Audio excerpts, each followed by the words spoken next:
ஞாபகம் மறதி இன்னைக்கு ஃபுல் டே இப்படி தாங்க போச்சு. ஸோ சமைக்கும் போது ஒன்று ஒன்றா மறந்துகிட்டே இருக்கிறது தான் இன்னைக்கு என்னோட வேலை. சரி வாங்க இன்னைக்கு சகருக்கு என்னென்ன ரெடி பண்ணேன் அப்படின்னு சொல்லிட்டு பார்க்கலாமா. ஸோ ரசம் வந்து பண்ணிக்கிட்டு இருக்கேன். இது கூடவே சிக்கன் வந்து ரெடி பண்ண போகிறேன்.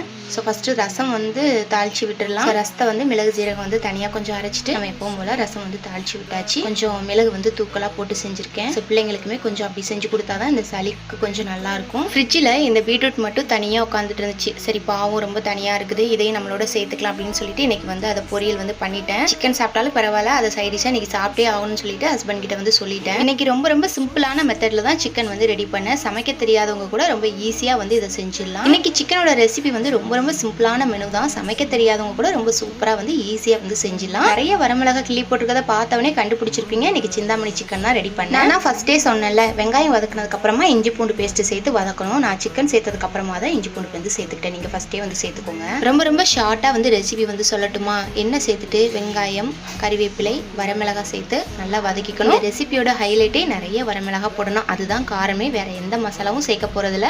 நல்லா வதங்கினதுக்கு அப்புறமா சிக்கன் கூட கொஞ்சம் உப்பு, கொஞ்சம் மஞ்சள் மட்டும் சேர்த்துக்கிறோம். இஞ்சி பூண்டு பேஸ்ட் சேர்த்து நல்லா வதக்கி இந்த அளவுக்கு என்ன பிரிஞ்சு வந்தோம்னா ரெசிபி வந்து ரெடி. நம்ம சூப்பரா சர்வ் பண்ணிடலாம். இன்னைக்கு இது கூட ரசம் வந்து ரெடி பண்ணியிருந்தேன். ஸோ ஃபர்ஸ்ட் வந்து பிளேட்டிங் பண்றேன். பாருங்க என்ன தப்பு பண்ணேன் அப்படிங்கறது இங்க வந்து நீங்க பாத்துடலாம். ஸோ ரசம் வந்து ஊத்திட்டு அப்படியே வந்து பிளேட்டிங் பண்ணியாச்சு.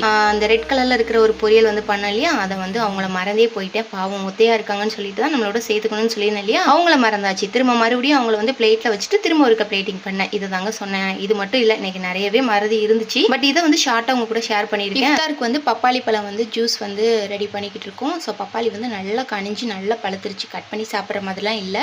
ஸோ அதனால அது ஜூஸ் போட்டலாம் அப்படின்னு சொல்லிட்டு ஸ்வீட்டாக தான் இருந்துச்சு. கொஞ்சமாக ஒரு சுகர் சேர்த்துட்டு அதுக்கப்புறம் நல்லா இந்த மாதிரி கிரைண்ட் பண்ணிட்டு நம்ம வந்து அழகா சில்லுன்னு சர்வ் பண்ணோம் அப்படின்னா குடிக்கிறதுக்கு ரொம்ப நல்லா இருக்கும். பள்ளிவாசல்ல இருந்து நோம்பு கஞ்செல்லாம் வாங்கிட்டு வந்ததுக்கு அப்புறம் வடை, கஞ்சி, ஜூஸ் எல்லாமே மொத்தமா எடுத்து வச்சுட்டு இஃப்தாருக்கு வந்து ரெடி பண்ணிட வேண்டியது. நம்ம சேனல்ல வர மினி விலாக் உங்களுக்கு பிடிச்சிருக்கு அப்படின்னா லைக் பண்ணிட்டு மற்றவங்களுக்கு ஷேர் பண்ணிக்கோங்க. இதே மாதிரி தொடர்ந்து வீடியோஸ் பார்க்கணும்னா சேனலை வந்து மறக்காம சப்ஸ்கிரைப் பண்ணி வச்சுக்கோங்க. பாய்.